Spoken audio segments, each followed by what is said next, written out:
जय गुरु जी। शुक्राना गुरु जी। सारी संगत को जय गुरु जी। संगत जी, हम अकेले बैठ जाते हैं और फिर सोचते हैं कि हम अकेले क्या करें। लेकिन गुरु जी ने जिस भी संगत का हाथ थामा है, तो हमें अकेले फील करने की क्या ज़रूरत है। हमें तो गुरु जी के पास बैठकर गुरु जी से बातें करना चाहिए, गुरु जी के साथ बैठकर चाय पीनी चाहिए। इसी तरह से हम गुरु जी के साथ टाइम स्पेंड कर पाएंगे और कभी भी अपने आप को अकेला फील नहीं करेंगे।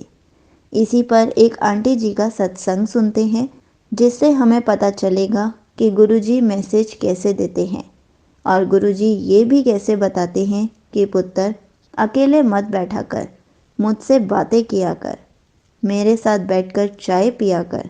आंटी जी ने इस बात को बहुत अच्छे से एक्सप्लेन किया है, साथ में अपने छोटे छोटे एक्सपीरियंसेस भी शेयर किए हैं। ये सत्संग पूरा ज़रूर सुनिएगा, आपको बहुत अच्छे आंसर्स मिलने वाले हैं। तो चलिए आंटी जी का सत्संग सुनते हैं। ओम श्री गणेशाय नमः। सभी संगत जी को जय श्री राम। जय गुरु जी। शुक्राना गुरु जी। ओम नमः शिवाय। शिव जी सदा सहाय। ओम नमः शिवाय। गुरु जी सदा सहाय। संगत जी, आज मैं छोटे छोटे कई सारे सत्संग बताना चाहती हूँ। मेरा नए स्कूल में ट्रांसफ़र हुआ और वहाँ जब मैं पहली बार स्कूल देखने के लिए गई, तब विंटर वेकेशंस चल रही थी। और तो ऑब्वियस है, स्कूल में कोई स्टाफ तो होना नहीं था, बच्चे होने नहीं थे, सिर्फ गार्ड था, सफाई कर्मचारी था। और वहाँ पर 2 कुत्ते थे, मतलब उनका जोड़ा था। जब मैं हस्बैंड के साथ गई और वो जो है मेरे पीछे पीछे पीछे पीछे कुत्ते छोड़ ही नहीं रहे। मुझे ना बहुत डर लगता है। मैं सभी जानवरों से डरती हूँ, पता नहीं, मैं डरपोक हूँ काफ़ी ज़्यादा। मतलब ठीक है, मैं किसी का बुरा नहीं चाहती, किसी को मारना और ये वो नहीं चाहती, जीव के प्रति करुणा है, पर कोई मेरे पास नहीं आए। तो मैं बहुत ज़्यादा घबरा रही थी। मेरे हस्बैंड ने भी और वो गार्ड ने भी उनको दूर करना चाहा, पर वो बार-बार कुत्ता मेरे पीछे ही रहा। तो ठीक है, उस दिन तो मैं वहाँ से चली गई। तो मुझे लगा ठीक है, मैं यहाँ पर नई हूँ। मन में एक डर भी हुआ कि अब तो मुझे डेली यहाँ स्कूल आना होगा और यहाँ तो कुत्ते रहते हैं, मैं यहाँ कैसे आऊँगी? मैं तो जिसके भी घर में कुत्ता होता है उसके घर में कभी जाती ही नहीं हूँ। दूर-दूर, दूर-दूर रहती हूँ कि यहाँ नहीं जाना है, रास्ता बदल लेती हूँ। लेकिन यहाँ तो डेली आना था, अब जॉब कर रही हूँ तो करनी पड़ेगी। फिर सोचा चलो नई-नई हूँ इसलिए, और अभी खाली-खाली स्कूल है, इसलिए मेरे पीछे-पीछे आ रहा है। लेकिन क्या हुआ, जब स्कूल खुले, जब मैं गई, तब उसके बाद भी वो मेरे पीछे-पीछे। मतलब ऐसा मेरे साथ कई बार हुआ, मुझे पीछे छुड़ाना मुश्किल हो गया। मैंने सोचा क्या करूँ, क्या करूँ? 1-2 बार मैंने उसके सर पे, क्योंकि मुझे लगा कि गार्ड ने कहा ये आपसे प्यार करना चाह रहा है, आपको जान रहा है, आपको पसंद कर रहा है इसलिए ऐसे। तो मैंने कहा अब मैं पब्लिकली अपना डर कैसे दिखाऊँ कि मुझे डर लग रहा है, भाग तो सकती नहीं हूँ। अब वहाँ टीचर हूँ, थोड़ा-सा रेपुटेशन का भी ध्यान रखना पड़ता है। तो मैंने उसके सर पे हाथ फेर दिया कि चलो अभी चला जाएगा। वो तो और मेरे ऊपर चढ़े जाए। अब मुझे बहुत मुश्किल हो गई, मतलब ऐसा मेरे साथ कई बार हुआ। जब मैं स्कूल जा रही होती थी और स्कूल से आ रही होती थी, स्कूल के गेट पर भी, तो मतलब यहाँ तक कि ऑफ़िस के गेट पर आके ऑफ़िस के अंदर आने लग जाए, तो मेरे लिए कई दिक्कतें हो रही हैं। मुझे लगा अब तो मैं पुरानी भी हो गई हूँ, अभी भी बार-बार ऐसा क्यों हो रहा है? एक बार क्या हुआ, मैं मॉर्निंग असेंबली में बच्चों को गुड टच और बैड टच के बारे में बता रही थी। तो थोड़ा-सा मेरा वो सेशन बड़ा हो गया था, थोड़ा सेंसिटिव था, तो मैं थोड़ा-सा बच्चों को ड्रामा करके ये वो कुछ सिचुएशन समझा रही थी कि ऐसे-ऐसे, तो आपको क्या करना है, आपको क्या कर ऐसे। तो उस समय सारा स्कूल ही बहुत स्तब्ध हो गया था। नहीं तो कई बार कोई टीचर इधर-उधर होते थे, कोई बच्चे बात नहीं सुन रहे होते थे, बातें स्टार्ट कर, लेकिन उस समय लकीली शायद टॉपिक ऐसा था या जो भी है, इंटरेस्ट आ रहा था, मेरा तरीका अच्छा था, तो सभी लोग, और वो दोनों कुत्ते जो हैं, वो भी वहाँ बैठ कर के सुनने लग रहे थे। ये सबको हैरानी होती है, सब हँस भी रहे थे कि देखो ये भी बैठ के गुड टच बैड टच सुनने लग रहे हैं। उसके बाद जब मैंने बच्चों को भेजा, सब लोग जाने लगे, तो कई लोगों ने तारीफ़ करी कि वाह मैम बहुत अच्छा करा, बहुत अच्छा करा। इससे पहले कि सब लोग मुझे बोले, उसके बीच में ही वो कुत्ता मेरे पास आ गया और बार-बार मेरे पैर छू रहा और मेरे पे चढ़ रहा और मुझे परेशानी हो रही, मैं बार-बार कह रही अरे इसको हटाओ, इसको हटाओ।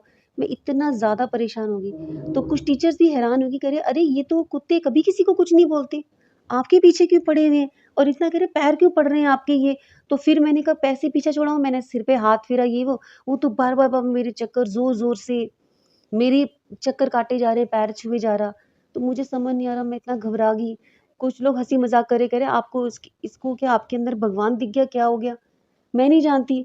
वो गार्ड कह रहा आपका जरूर कोई लेना देना होगा इससे, जो ये आपके पीछे रहता है, इसको आपसे कुछ चाहिए या फिर आप इसके लिए रोटी ले आया करो, कुछ कर लिया करो। मैं कुत्ते की रोटी डेली निकालती हूँ। मैं जब खाना बनाती हूँ तो पहली रोटी गऊ की और आखिरी रोटी कुत्ते की। कई बार तो दिन की 2 निकल जाती है, कई बार दिन में 1। तो मैं हमेशा निकालती हूँ, लेकिन वो मैं सोसाइटी में ही ऐसे कहीं रख के आ जाती हूँ जहाँ कुत्ते बैठे भी होते हैं उधर। तो मुझे लगा अगर मैं इसको कुछ दूंगी, कहने लगा बिस्किट ले आओ, दूध ले आओ। मुझे लगा अगर मैं कुछ दूंगी, जब हाथ फेर दिया, सिर पे हाथ फेरा तो और मेरे पास आ रहा है और चढ़ने की कोशिश कर रहा है।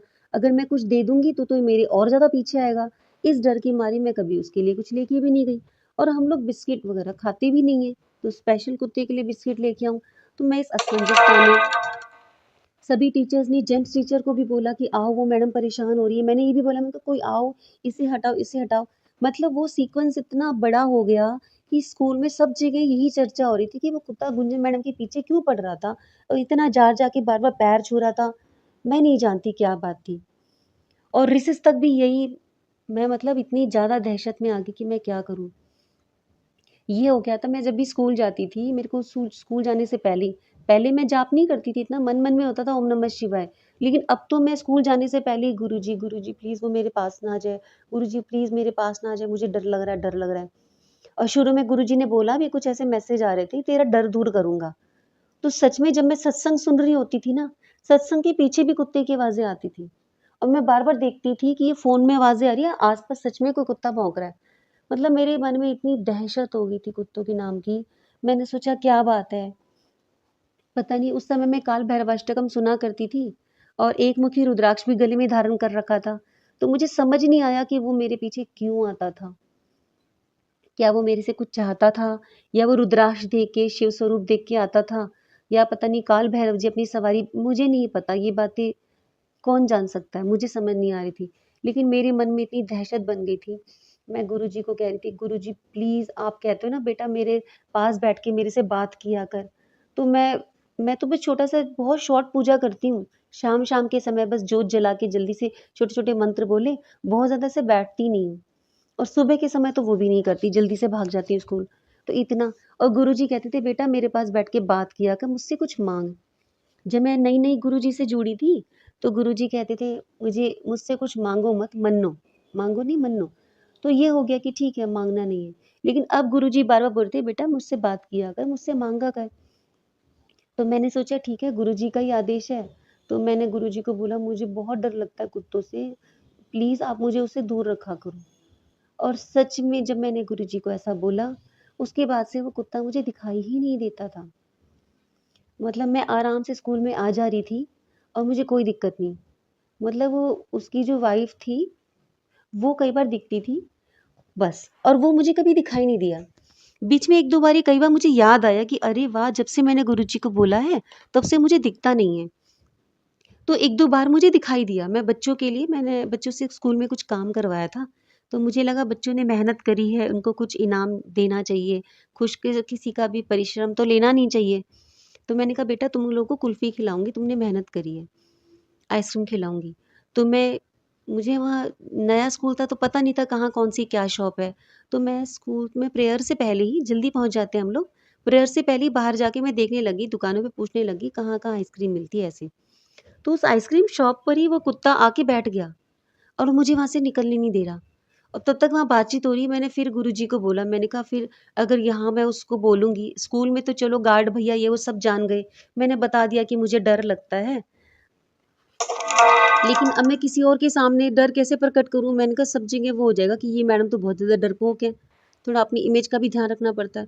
तो मैं मन ही मन गुरुजी को बोली, गुरुजी मेरा यहाँ से काम खत्म होती है, प्लीज़ इसको हटा दो।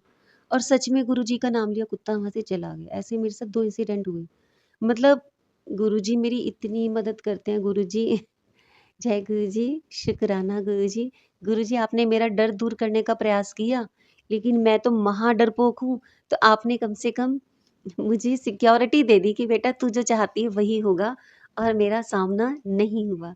जय गुरुजी, शुक्राना गुरुजी, अनंत अनंत शुक्राना गुरुजी। ओम नमः शिवाय। शिवजी सदा सहाय। ओम नमः शिवाय। गुरुजी सदा सहाय। Thank you so much aunty जी। आपने अपना सत्संग पूरे गुरु परिवार के साथ शेयर किया। आपने बहुत अच्छे से बताया कि गुरुजी अपनी प्रेजेंस कैसे फील कराते हैं। हमें गुरुजी के मैसेजेस कैसे समझने चाहिए। गुरुजी हमें कैसे बताते हैं कि आज भोग में मुझे ये लगा, आज मैं ये खाना चाहता हूँ। और साथ में ही आपने ये भी बताया कि हमें कभी भी अपने आप को अकेला फील नहीं करना चाहिए। जब भी हम अकेले हों, हमें गुरुजी के साथ बैठकर चाय पीनी चाहिए, गुरुजी से बातें करनी चाहिए, ताकि गुरुजी हमें जैसे अपनी प्रेजेंस फील कराते हैं, हम भी गुरुजी के साथ बैठकर चाय पी सकें। ऐसे ही हम कभी भी अपने आप को अकेला फील नहीं करेंगे। जय गुरुजी। शुक्राना गुरुजी।